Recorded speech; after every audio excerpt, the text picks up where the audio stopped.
네, 계속해서 정치권 상황 자세히 짚어보겠습니다. 이창근 국민의힘 하남을 당협위원장, 이동학 전 더불어민주당 최고위원과 함께하겠습니다. 어서 오십시오. 안녕하세요. 네. 자, 한덕수 권한대행 오늘 오후에 사퇴하고 출마 선언은 내일 할 것으로 보입니다. 대국민 담화도 발표를 할 것으로 보이는데 어떤 내용들이 담길까요? 무엇보다도 본인이 이제 진단하는 대한민국의 국격이나 현재 상황을 진단할 것 같고요. 네. 그리고 한덕수 권한대행은 세간에 이제 꼬리표가 붙어 있는 윤석열 전 대통령의 아바타라는 그러한 꼬리표를 떼야 되지 않겠습니까? 네. 그래서 본인이 윤석열 전 대통령과도 다르다. 그리고 이재명 민주당 후보와도 다르다. 그런 차별성을 분명히 보여야 할 것 같습니다. 그러한 내용들이 담길 것 같고요. 그래서 본인이 할 수 있는 거는 현재 대한민국을 진단했을 때 결국 안정과 통합을 가야 되는데 네. 거기에서 명분을 찾을 것 같고, 그렇다면 본인이 할 수 있는 것은 임기 5년이 아니라 아마 과도기적인 정부로서 대한민국의 안정을 도모하는 그러한 본인의 임기가 1년이 됐든 네. 3년이 됐든 그게 중요하지 않다. 그래서 본인이 대한민국을 반석에 올려놓는 그 과도기적 역할을 하겠다. 그런 쪽에서 저는 명분을 찾지 않을까 그렇게 생각을 합니다. 네. 민주당을 비롯한 정치권에서도 비판의 목소리가 나오고 있는데 이런 비판을 잠재울 만한 대선에 출마할 수밖에 없는 어떤 설득력 있는 이유들이 담겨야 할 것 같거든요. 어떻습니까? 저는 쉽지 않을 거라고 봅니다. 이번 담화가요, 저는 윤석열 대통령이 내놓았던 담화의 시즌2가 될 것이다, 이렇게 보는데요. 성격은 크게 두 가지가 아마 두드러질 겁니다. 첫 번째는 자화자찬입니다. 지금 경제가 폭망하고 그다음에 외교 관계도 굉장히 어지러워진 상태입니다. 네. 그런 상태에서 국민들은 정치에 희망을 갖기 어려운 상태까지 정치가 망가졌습니다. 사법의 정치와 정치의 사법화, 정적 죽이기, 이런 것들이 계속됐기 때문에 이 부분에 대해서는 크게 할 말이 없을 거라고 저는 보는데요.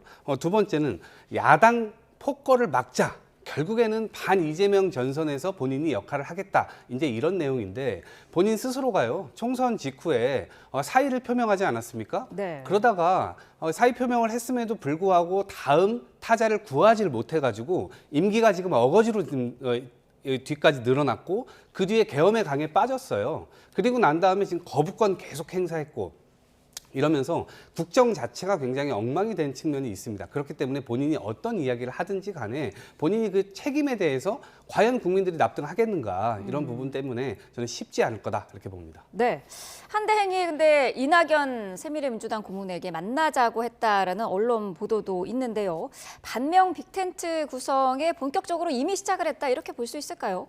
그렇습니다. 그렇게 봐야 되겠죠. 왜냐하면 한대행은 이제 본인이 출마하는 것은 일단 무소속이지 않습니까? 네. 무소속이라는 출마는 굉장히 힘듭니다.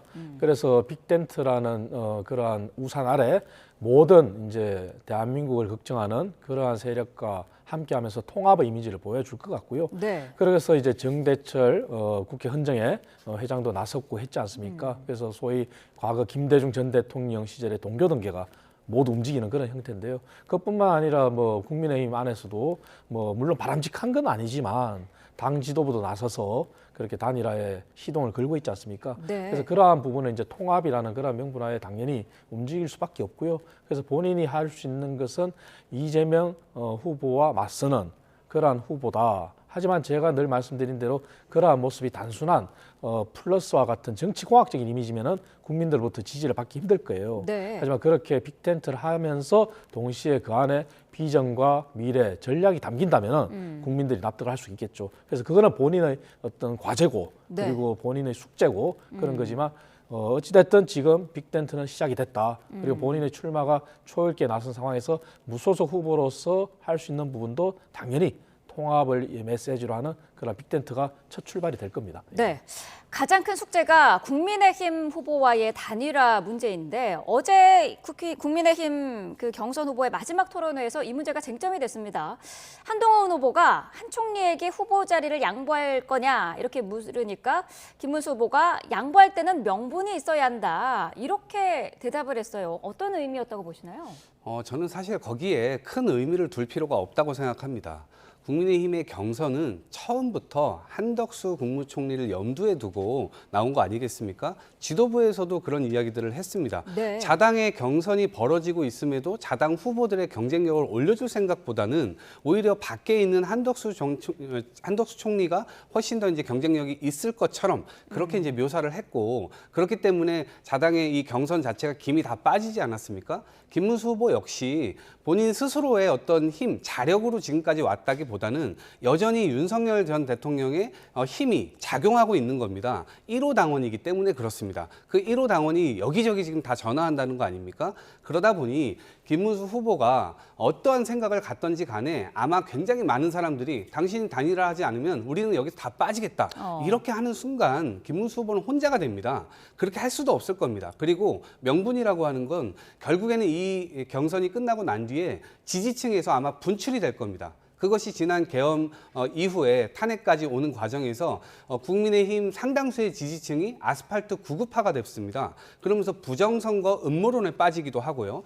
그런 상황 속에서 결국 그 요청이 이제 분출할 것이기 때문에 김문수 후보 역시 이 부분을 당연히 염두에 두고 있을 것이라고 보고요. 네. 저는 사실 이 부분에서 확장이라든가 이런 것들을 하려면 그렇게 그냥 외부에 있는 후보를 데려다가 하는 게 아니라 윤석열 전 대통령의 출당, 사과와 반성, 이런 부분들이 선행이 될 때 확장이 가능한 것이지, 이런 것들을 아무것도 하지 않고 그냥 인위적으로 이 정치공학적으로만 한다?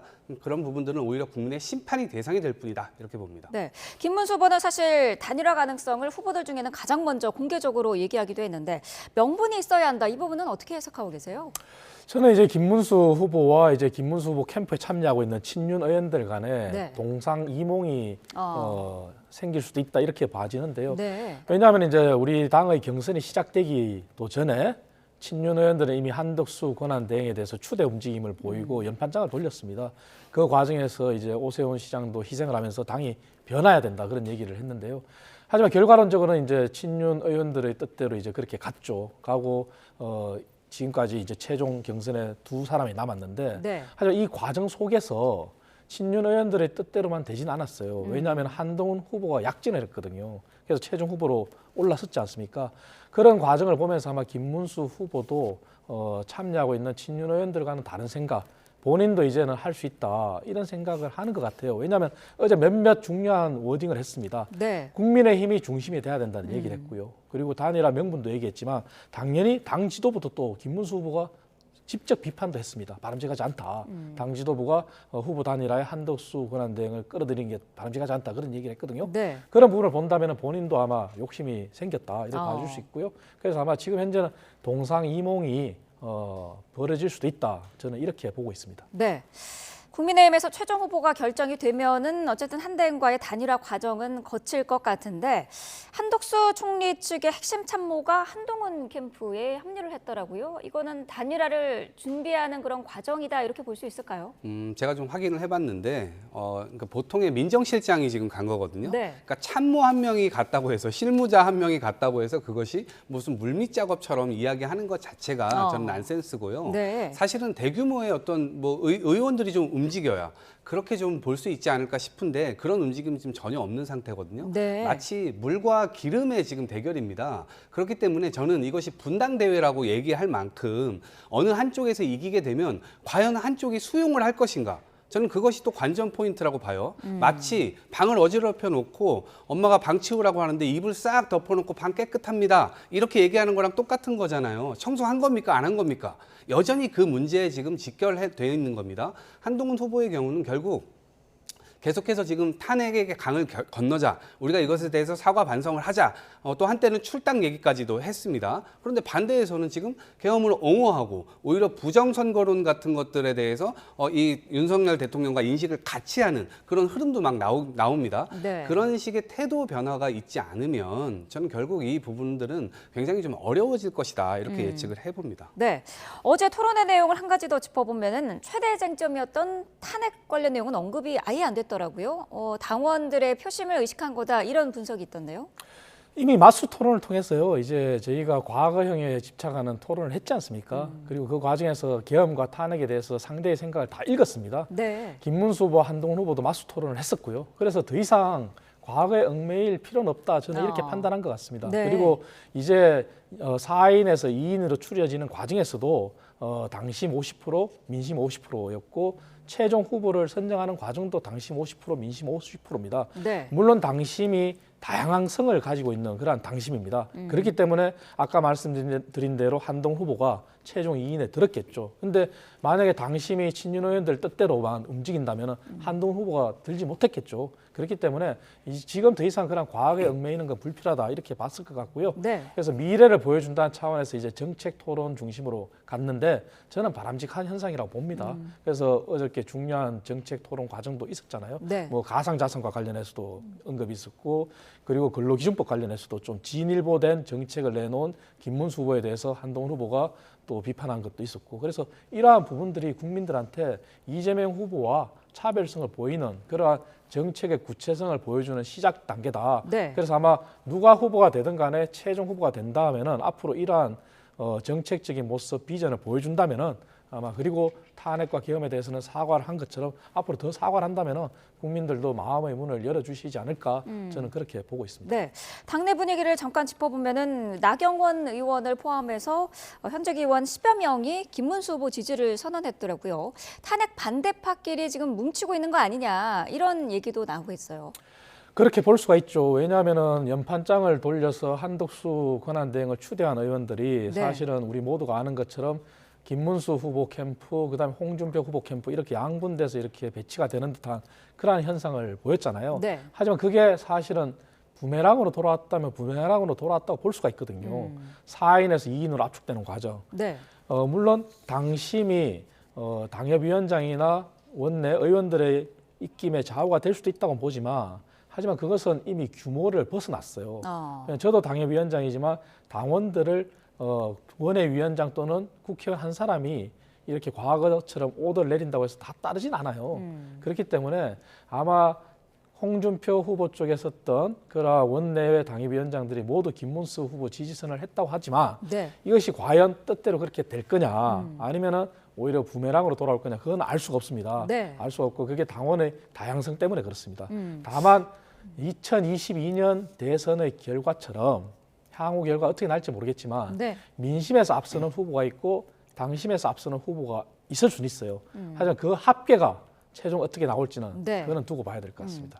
일단은 뭐 당심을 고려를 한 것 같은데 본선을 생각하면은 중도 확장성도 고민을 해야 되는 거 아니냐 이런 지적이 있어요. 네, 고민을 하고 싶어도 고민을 하기가 어려울 겁니다. 여전히 윤석열 전 대통령의 손아귀에 국민의힘이 그대로 빠져 있는 그런 모양새고요.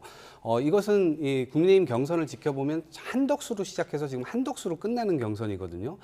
왜 그러냐면 이 한덕수 총리의 이야기를 하니까 오세훈 후보가 일단 경선에서 불참을 했잖아요. 그리고 홍준표 후보가 중간 이 상황에서 졌음에도 불구하고 정계 은퇴를 선언했는데 그거에 더 나아가서 탈당까지 선언했단 말이에요. 이미 설계도가 굉장히 후보들한테 모욕적으로 짜여진 판이었기 때문에 그렇습니다. 그 판을 설계를 결국 윤석열 대통령을 위시하는 이 세력들이 짜게 된 것이고 그러한 부분들이 후보들한테 영향을 미치게 된 것이죠. 근데 그것이 그대로 다 국민들께 다 보여졌습니다. 투명하게. 그래서 국민들은 이 부분에 대해서 이 국민의힘이 국민의 바다로 나오는 게 아니라 계엄의 강에 빠졌고 탄핵의 바다로 나아가서 결국에는 짠물만 남는 그런 상황이 되는구나라고 네. 굉장히 위협적으로 생각을 하실 겁니다.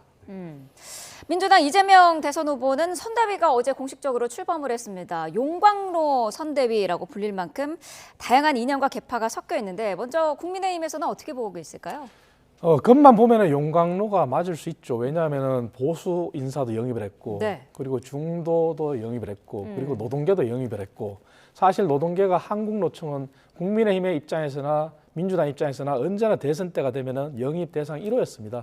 하지만 이번엔 민주당 손을 또 들어줬죠. 네. 그래서 이런 걸 봤을 때는 용광로 선대위, 매머드급 선대위가 맞습니다. 하지만 제가 볼 때는 옥상옥이 되지 않느냐 이런 생각이 드는데요.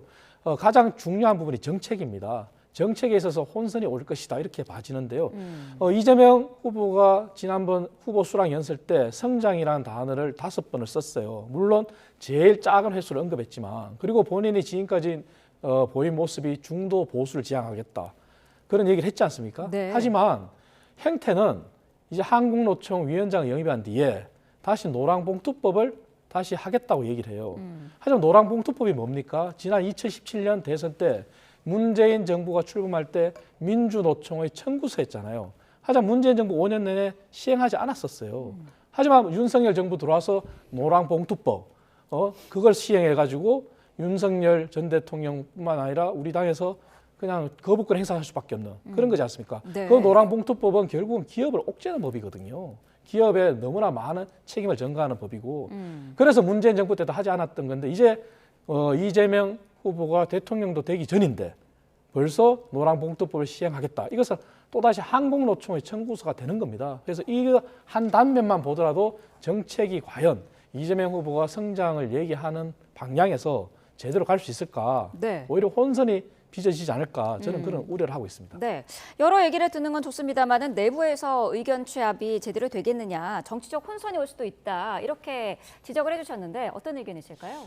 저는 이것이 이제 굉장히 넓은 좌우를 막론하고 그다음에 젊은 사람, 뭐 어르신들까지 다 이제 모였잖아요. 네. 이것이 국정 운영의 일정 부분의 모습을 좀 보여주고 있는 것이 아닌가 싶습니다. 그동안 사법의 정치와 정치의 사법화로 대화와 타협이라는 것 자체가 완전히 사라졌습니다.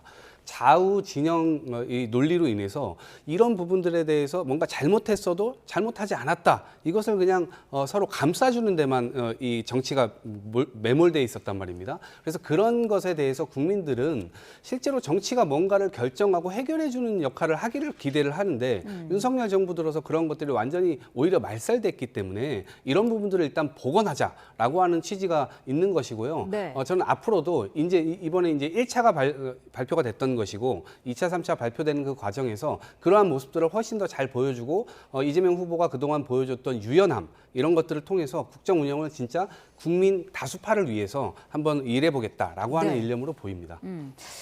이재명 후보는 오늘 이제 선거법 사건의 최종 선고도 오후 3시로 이제 예정이 되어 있습니다. 대법원이 생중계도 허용을 했더라고요. 세 가지 이제 길이 있지 않습니까? 네. 대법원의 판단이 상고를 기각할 거냐, 아니면 파기 환송을 할 거냐, 아니면 파기 자판할 거냐 그런 부분인데 이제 대체적인 시각은 파기 자판은 힘들 것이다. 그간에 사례도 없었고 네. 그리고 1심에서는 징역형이 나왔지만 2심에서는 무죄가 난 선거이기 때문에 너무나 대비되지 않습니까? 그래서 파기 환송을 할지 아니면 상고 기각할지 둘 중에 하나인데요. 중요한 부분은 이거 같습니다. 지금 민주당은 벌써부터 대법원이 전원 심리를 할 때부터 압박을 했지 않습니까? 그리고 또 조희대 대법관을 또 고발까지 했고요. 그래서 이러한 부분은 사실 민주당이 그간에 보여준 행태에서 벗어나지 못하는 부분이거든요. 이재명 후보에 대한 불리한 판결한 판사에 대해서 탄핵을 언급하고 압박을 하고 그리고 문재인 정부의 통계 조작에 대해서 감사를 발표한 감사원에 대해서 해체라는 언급도 하는 게 민주당이거든요. 그래서 오늘은 이제 얼마 남지 않았습니다. 대법원의 판결은 여야가 모두 함께 존중을 해야 된다고 저는 생각하고요. 네. 그래서 민주당이 더 이상 압박을 할 필요도 없고 압박을 해서도 안 됩니다. 그리고 앞으로도 마찬가지입니다. 앞으로도 대법원이 파기환송과 상고 기각에 따라서 이재명 후보가 지금 재판을 받고 있는 그런 재판에 관해서도 이제 아마 가이드라인이 나올 수도 있습니다. 그 부분은 우리 헌법 84조에 대통령은 재임 중에 형사상의 소추를 받지 않는다. 이 부분을 소추가 과연 재판까지 포함하느냐 그런 데 대한 해석이거든요. 하지만 헌법의 문구만을 봤을 때는 재판이 포함되지 않는 거거든요. 그래서 오늘 대법원의 판결을 통해서 이러한 헌법에서 문구, 법조문상의 한계도 우리가 가이드라인을 받을 수 있으니까 어떤 판결이 나든 간에 민주당은 더 이상 대법원을 압박하고 그러한 행태를 지양해야 된다. 그리고 우리가 겸허하게 일단 대법원의 판결을 기다리고 존중을 해야 된다는 게 저희 생각입니다. 네. 자, 이런 대법원의 이례적인 속도에 진보 성향 단체죠. 촛불 행동이 조희대 대법원장을 고발을 했습니다. 대선 개입이라는 건데 여기에 대해서는 어떤 입장이신가요? 다른 한쪽에서는 뭐 무죄를 확신하고 있기도 하지만 네. 또 다른 한쪽에서는 당연히 이것이 이상한 쪽으로 또 결론이 나게 될 경우에 대선 개입이라고 의심할 수 있습니다. 그렇기 때문에 저는 저런 고발이나 이런 것들은 충분히 있을 수 있다고 보는 입장인데 네. 왜 그러냐면 대법에서 보통 소부라고 하는 대법관 4명이서 회의를 먼저 심리를 합니다. 네. 그리고 그런 것도 한 차례 합니다. 그런데 지금 전원 합의체 12명이 이 합의를 하는 그런 회의로 넘겨서 한 번 하는 것도 아니고 지금 2번입니다. 이것도 굉장히 이례적이에요. 그러다 보니까 당연히 그런 걱정이 일정 부분 부분들에서는 들 수밖에 없다라고 생각을 하고요. 네. 그리고 대법원이 이렇게까지 민감하게 움직이는 것은 저는 사법부의 신뢰가 완전히 바닥에 떨어졌기 때문이라고 보거든요. 지기현 판사의 경우는 지금 어쨌든 윤석열 전 대통령을 그동안 70년 동안 누구에게도 적용되지 않았던 거를 적용해서 사실상의 이 탈옥을 시켜준 겁니다. 그렇기 때문에 그런 비판을 하고 있는 것이고요. 또 하나는 이재명 대표의 이 선거법 관련돼서는 이것은 처음부터 정치적 기소였기 때문에 이 부분을 아니 그동안 검찰은 저쪽은 용서해주고 이쪽은 현미경으로 들이대서 완전히 이제 이 압수수색을 찰투철미하게 하면서 괴롭히는 형태로 법을 활용을 했거든요. 그런데 사법부에서 판사마저 이렇게 하네 이런 의구심이 이제 들 수밖에 없는 겁니다. 네. 그리고 그동안 이 선거법과 관련돼서는 헌법 소원도 많았어요. 그렇기 때문에 저는 대법에서 좀 괜찮은 판례를 정확하게 좀 만들어서 더 이상 이런 것들로 설왕설래하지 않도록 정확하게 책임을 지고 이것을 끝내야 된다라고 이제 보고 있고요. 그런 측면에서 볼 때 저는 어쨌든 이례적으로 이걸 서두르는 것은 본인들의 사법 신뢰가 붕괴된 점을 다시 한번 이 회복하고자 하는 그런 노력. 그렇기 때문에 저는 이것이 무죄가 나올 것이라는 것을 확신하고 있습니다. 네. 자, 이재명 후보의 선거법 사건 최종 선고 오늘 오후 3시인데요. YTN이 생중계로 전해드리도록 하겠습니다. 두 분 말씀은 여기까지 듣도록 하겠습니다. 이창근 국민의힘 하나물 당협위원장, 이동학 전 더불어민주당 최고위원과 함께했습니다. 고맙습니다. 고맙습니다.